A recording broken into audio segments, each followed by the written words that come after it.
नमस्ते दोस्तों, स्वागत है आपका हमारे चैनल पे। आज की एडिया गैस का स्टोरी टेलिंग सीरीज में मैं आपके लिए लाई हूँ अज्ञात की अलिफ लैला में से सिंदबाद जहाजी की कहानी। अलिफ लैला में सिंदबाद की 7 कहानियों का वर्णन है जिसमें वो 7 यात्राओं पे जाता है। ये वीडियो सिंदबाद की आरंभिक कहानी पर है, तो चलिए कहानी को शुरू करते हैं। जब शहरजाद ने यह कहानी पूरी की तो शहरयार ने, जिसे सारी कहानियां बड़ी रोचक लगी थी, पूछा कि तुम्हें कोई और कहानी भी आती है। शहरजाद ने कहा कि बहुत कहानियां आती हैं। ये कहकर उसने सिंदबाद जहाजी की कहानी शुरू कर दी। उसने कहा कि इसी खलीफा हारून रशीद के शासनकाल में एक गरीब मजदूर रहता था जिसका नाम हिंदबाद था। एक दिन जब बहुत गर्मी पड़ रही थी, वो एक भारी बोझा उठाकर शहर के एक भाग से दूसरे भाग में जा रहा था।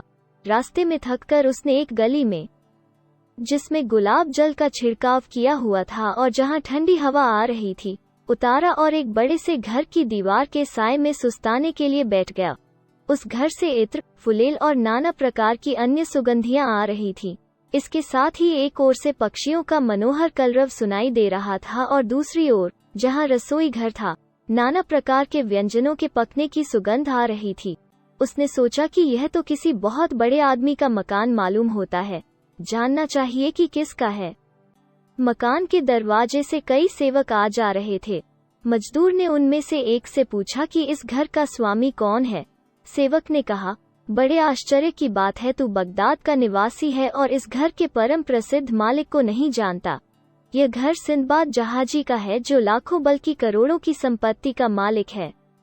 हिंदबाद ने यह सुनकर आकाश की ओर हाथ उठाए और कहा, हे संसार को उत्पन्न करने वाले और पालने वाले भगवान, यह क्या अन्याय है।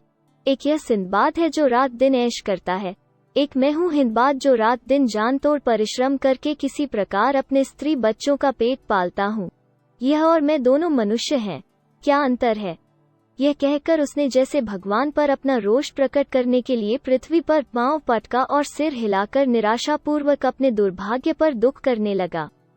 इतने में उस विशाल भवन से एक सेवक निकला और उसकी बाह पकड़कर बोला, चल अंदर, हमारे मालिक सिंदबाद ने तुझे बुलाया है। हिंदबाद यह सुनकर बहुत डरा। उसने सोचा कि मैंने जो कहा वो सिंदबाद ने सुन लिया है और क्रुद्ध होकर मुझे बुला भेजा है ताकि मुझे इस गुस्ताखी के लिए सजा दे। वो घबराकर कहने लगा कि मैं अंदर नहीं जाऊंगा, मेरा बोझा यहाँ पड़ा है, उसे कोई उठा ले जाएगा। किंतु सेवकों ने उसे न छोड़ा। उन्होंने कहा कि तेरे बोझे को हम सुरक्षा पूर्वक अंदर रख देंगे और तुझे भी कोई नुकसान नहीं होगा। हिंदबाद ने बहुत देर तक सेवकों से वाद विवाद किया, किंतु उसका कोई फल न निकला और अंततः उसे उनके साथ महल के अंदर जाना ही पड़ा। सेवक हिंदबाद को कई आंगनों से होता हुआ एक बड़ी दालान में ले गया जहां बहुत से लोग भोजन करने के लिए बैठे थे।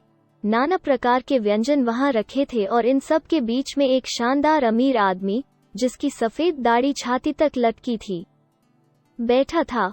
उसके पीछे सेवकों का पूरा समूह हाथ बांधे खड़ा था। हिंदबाद यह ऐश्वर्य देखकर घबरा गया। उसने झुककर अमीर को सलाम किया।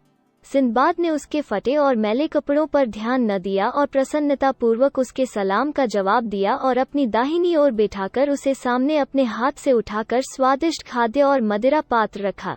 जब सिंदबाद ने देखा कि सभी उपस्थित जन भोजन कर चुके हैं तो उसने हिंदबाद की ओर फिर ध्यान दिया। बगदाद में जब किसी का सम्मानपूर्वक उद्बोधन करना होता था तो उसे अरबी कहते थे। सिंदबाद ने हिंदबाद से कहा, अरबी, तुम्हारा नाम क्या है। मैं और यहाँ उपस्थित अन्य जन तुम्हारी यहाँ पर उपस्थिति से अति प्रसन्न हैं।